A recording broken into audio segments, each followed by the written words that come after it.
Chapter 18. And David numbered the people who were with him, and set captains of thousands and captains of hundreds over them.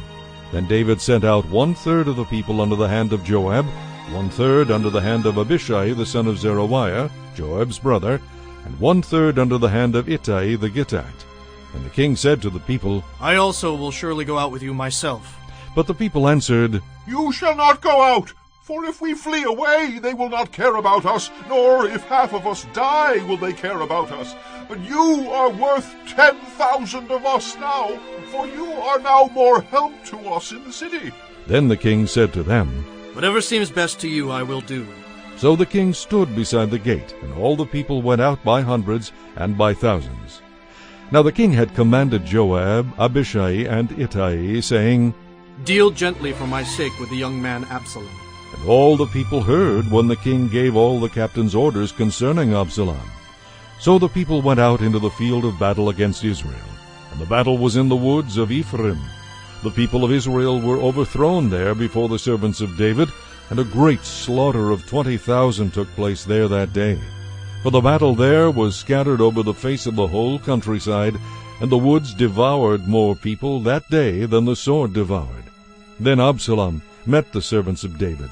Absalom rode on a mule. The mule went under the thick boughs of a great terebinth tree, and his head caught in the terebinth. So he was left hanging between heaven and earth, and the mule which was under him went on. Now a certain man saw it, and told Joab, and said, I just saw Absalom hanging in a terebinth tree. So Joab said to the man who told him, You just saw him, and why did you not strike him there to the ground?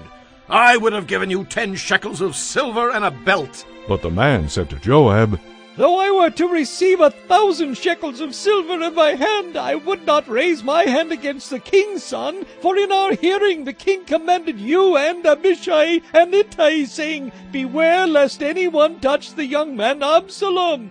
Otherwise I would have dealt falsely against my own life, for there is nothing hidden from the king, and you yourself would have set yourself against me. Then Joab said, I cannot linger with you. And he took 3 spears in his hand, and thrust them through Absalom's heart, while he was still alive in the midst of the terebinth tree. And 10 young men who bore Joab's armor surrounded Absalom, and struck and killed him. So Joab blew the trumpet, and the people returned from pursuing Israel. For Joab held back the people. And they took Absalom, and cast him into a large pit in the woods, and laid a very large heap of stones over him. Then all Israel fled, every one to his tent. Now Absalom in his lifetime had taken and set up a pillar for himself, which is in the king's valley. For he said, I have no son to keep my name in remembrance. He called the pillar after his own name, and to this day it is called Absalom's monument. Then Ahimaaz the son of Zadok said, Let me run now, and take the news to the king, how the Lord has avenged him of his enemies. And Joab said to him, You shall not take the news this day, for you shall take the news another day. But today you shall take no news, because the king's son is dead. Then Joab said to the Cushite, Go, tell the king what you have seen. So the Cushite bowed himself to Joab and ran. And Ahimaaz the son of Zadok said again to Joab, But whatever happens, please let me also run after the Cushite. So Joab said, Why will you run, my son, since you have no news ready? But whatever happens, he said. Let me run. So he said to him, Run. Then Ahimaaz ran by way of the plain, and outran the Cushite. Now David was sitting between the 2 gates, and the watchman went up to the roof over the gate, to the wall, lifted his eyes, and looked, and there was a man running alone.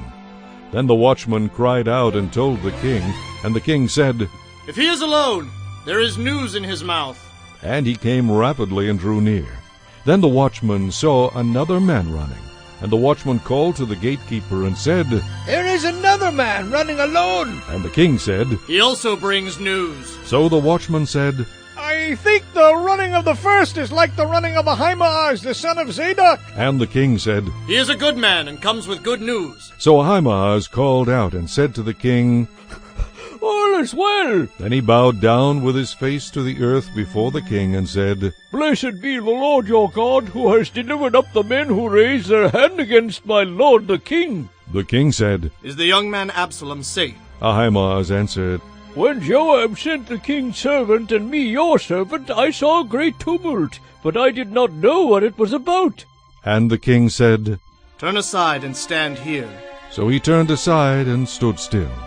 Just then the Cushite came, and the Cushite said, There is good news, my lord the king, for the Lord has avenged you this day of all those who rose against you. And the king said to the Cushite, Is the young man Absalom safe? So the Cushite answered, May the enemies of my lord the king, and all who rise against you to do harm, be like that young man. Then the king was deeply moved, and went up to the chamber over the gate and wept.